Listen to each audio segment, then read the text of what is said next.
¿Cómo están? Bienvenidos a Hablemos de Energía. Esta vez entramos ya de lleno en los temas que nos interesan más. Vamos a ver el día de hoy qué es la energía, cómo se produce, sus diferentes transformaciones, datos curiosos y mucha más información. Así que vamos a darle en Hablemos de Energía.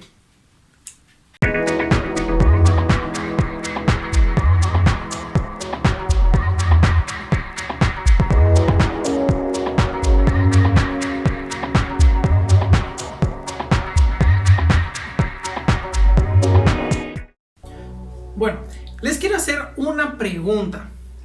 Si alguien viniera y les preguntara a ustedes ¿qué es la energía?, ¿qué le podrían contestar? ¿Tendrían alguna respuesta? Yo la verdad es que no me pregunté esto hasta que metí el tenedor en el tomacorriente y pregunté ¿por qué ese dolor? ¿Por qué ese chispazo? Y hoy lo vamos a ver. Coloquialmente nosotros le conocemos como luz a lo que es la energía. Pero bueno, tratemos de definir qué es la energía. Si ustedes buscan en internet la palabra energía, van a salir muchos conceptos.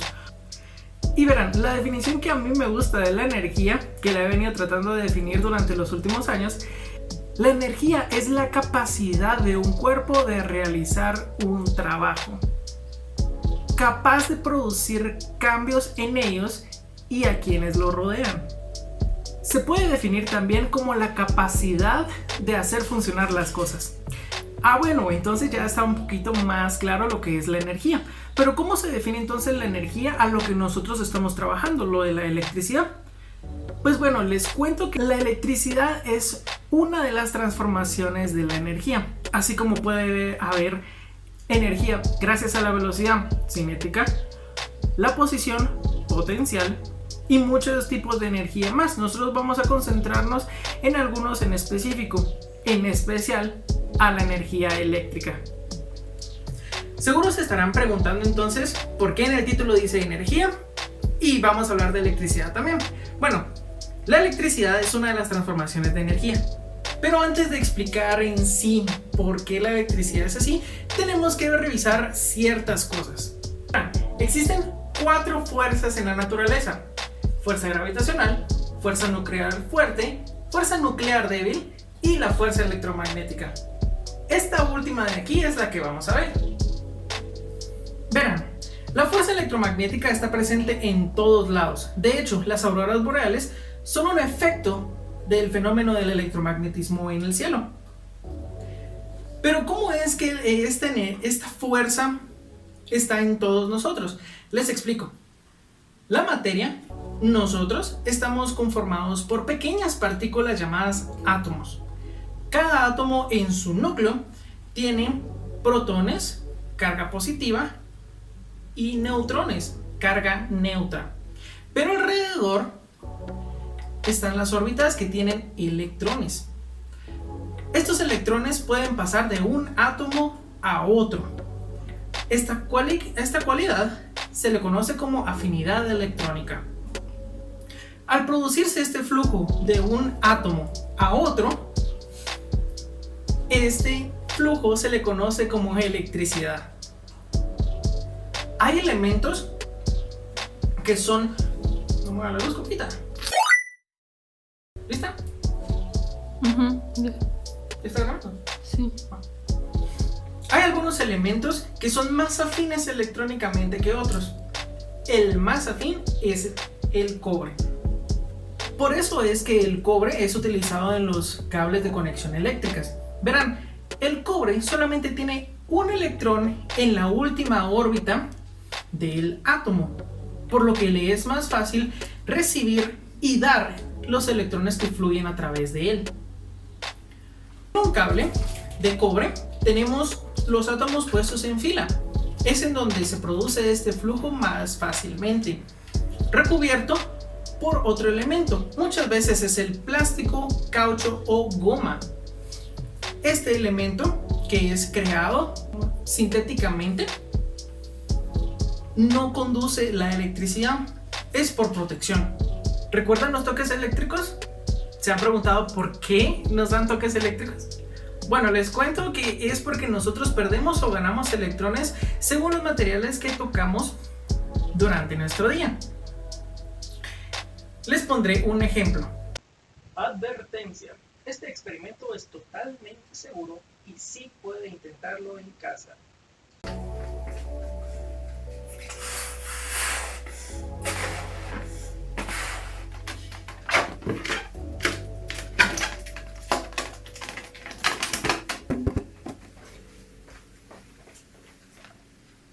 Bueno, entonces vamos a hacerlo el ejemplo del globo, y para esto me acompaña nada más y nada menos que mi hermana.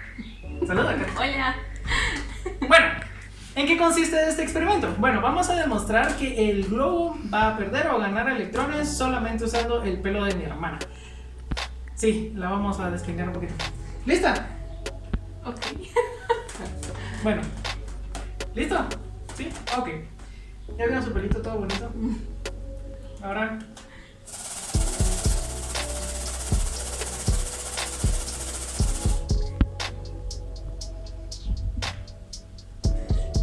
¿Están viendo eso?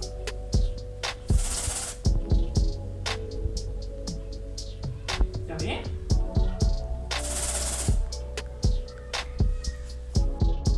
La materia existe como tal gracias al electromagnetismo.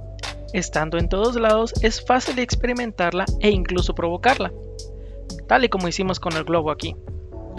Se provoca una transferencia de carga que hace que tanto el cabello de mi hermana como el globo se carguen, gracias a la serie triboeléctrica que nos dice que el pelo de mi hermana se cargará de manera positiva y el globo de manera negativa.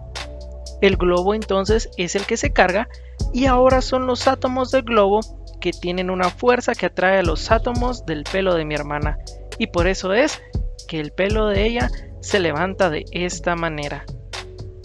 Como pudieron ver en el ejemplo del globo, se acumula electricidad estática entre los cabellos y el globo. Esta es la pérdida o ganancia de electrones en los diferentes materiales. Antes, solo se podía almacenar pequeñas cargas de electricidad estática. Estos pequeños almacenamientos de energía se les conocían como botellas de Leyden. Alessandro Volta fue uno de los primeros capaces de recrear lo que era una corriente eléctrica, gracias a una botella de Leyden, que también era capaz de almacenar pequeñas cargas de energía eléctrica estática.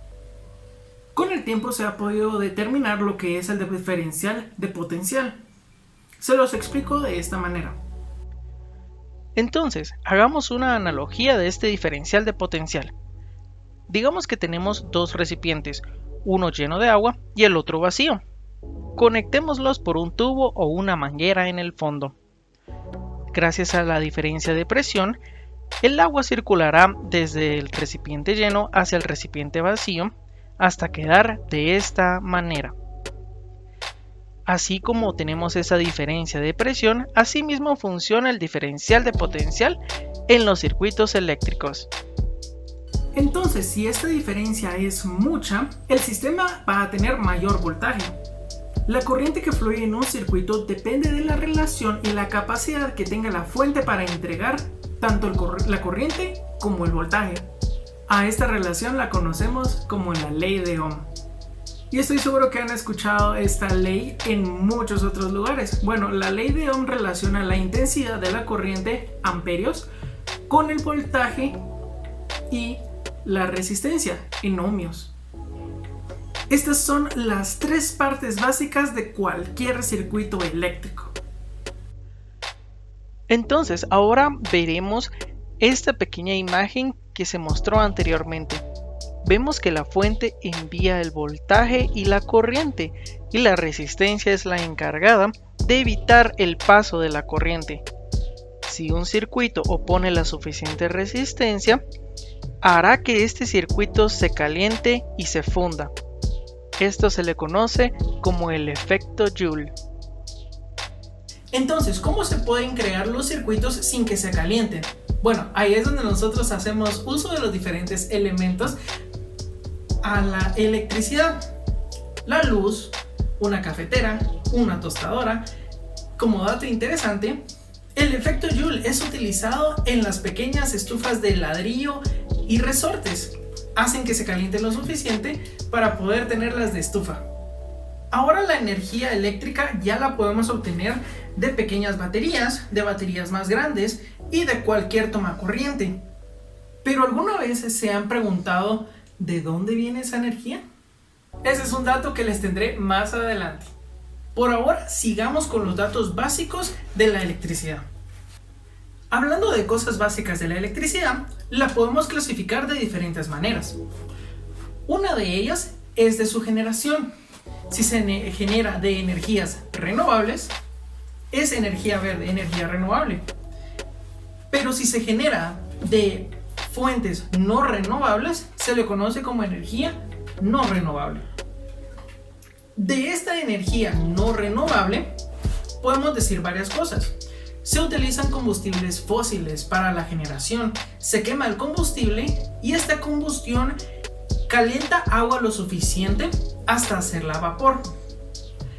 Este vapor es presurizado y es enviado hacia la turbina, que gira y genera la electricidad en un efecto electromagnético que veremos también más adelante. Esta quema de combustibles genera gases de efecto invernadero, tales como el dióxido de carbono. Incluso dentro de lo que es energías no renovables, yo pondría también lo que es la energía nuclear. ¿Por qué? Porque el combustible de las plantas nucleares no se consigue tan fácilmente.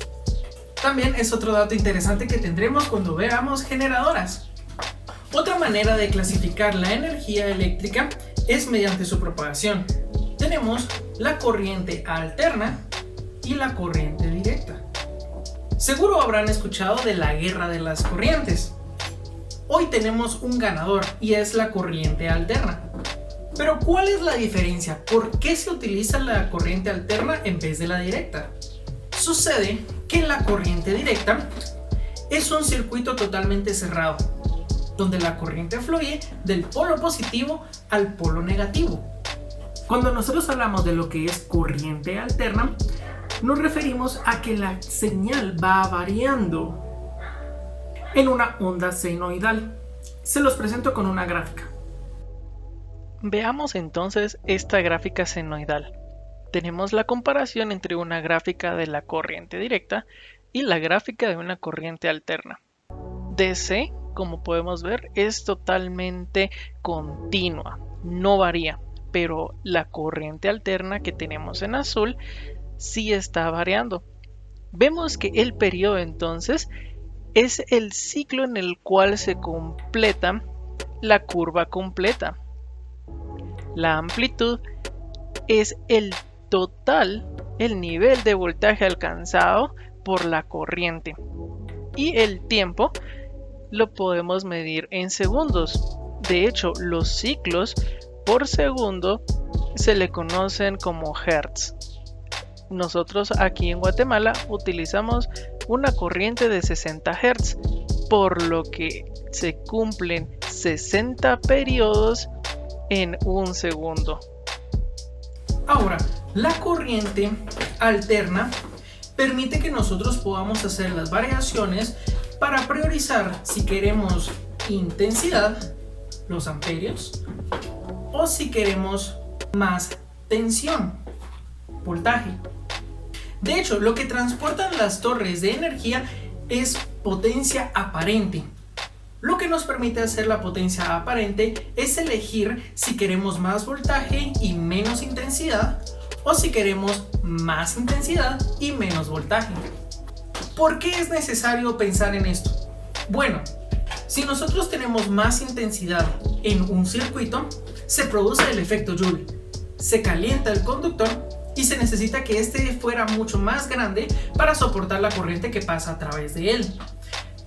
Pero por motivos económicos no podemos hacer los conductores mucho más grandes, porque si hacemos los conductores más grandes se requieren torres más cerca una de otra y mucho más grandes, mucho más fuertes, y esto es más costoso.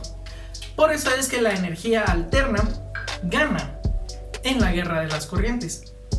Nos permite entonces elevar la tensión lo suficiente, pero con un mínimo de intensidad. Esto para evitar también el peligro que puede correr una persona, ya que 1 ampere puede matar a un hombre adulto.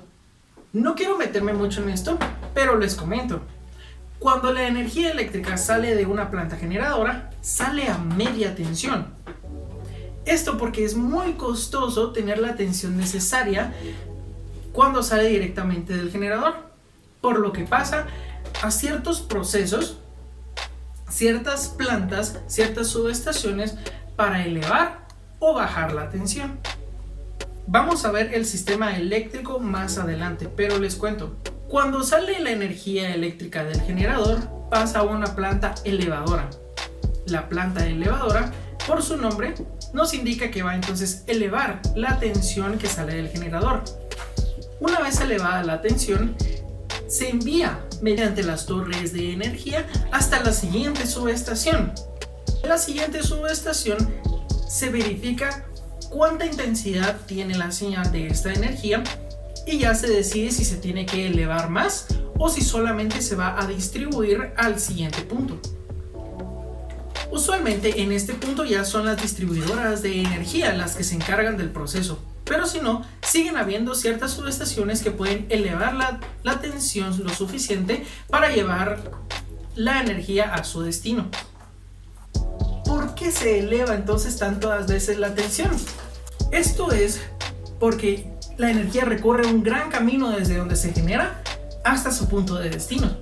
Los elementos como los cables y cada una de las torres de señal va quitando cierta parte de energía, y no digamos cuando hace calor, que es en donde la energía se va perdiendo en forma de calor también en los cables. Es por esta misma razón de que se sigue elevando la tensión lo suficiente para llevarla a su destino. En las últimas subestaciones se revisa de nuevo cuál es el nivel de la tensión y ya se reduce o se eleva según el destinatario. Nosotros como usuarios no tenemos una alta tensión en nuestras casas, todo lo contrario, tenemos una baja tensión. Nosotros tenemos lo más 220 voltios en corriente alterna en nuestras casas para la estufa o el refrigerador o ciertos electrodomésticos más. Después, los tomacorrientes aquí son de 110 voltios en corriente alterna. No utilizamos mucha energía. Bueno, entonces ya podemos contestar las preguntas del inicio. Ya me pueden contestar qué es la energía. Recuerden, la energía eléctrica es un flujo de electrones mediante un conductor. Se utiliza corriente alterna debido a que se necesita una alta tensión pero poca intensidad. Y bueno, eso ha sido todo por el video de hoy. Creo que es suficiente información para este video. Inauguran una serie de videos en donde estaremos viendo mucho más acerca de la energía. Vimos lo básico, pero aún falta más. Espero les haya gustado, espero hayan aprendido mucho, porque créanme que aún yo sigo aprendiendo de esto. Siempre recuerden que pueden comentar, darle like al video, también pueden compartirlo, que me ayudan muchísimo para que muchas más personas puedan conocer de este tema que es la energía.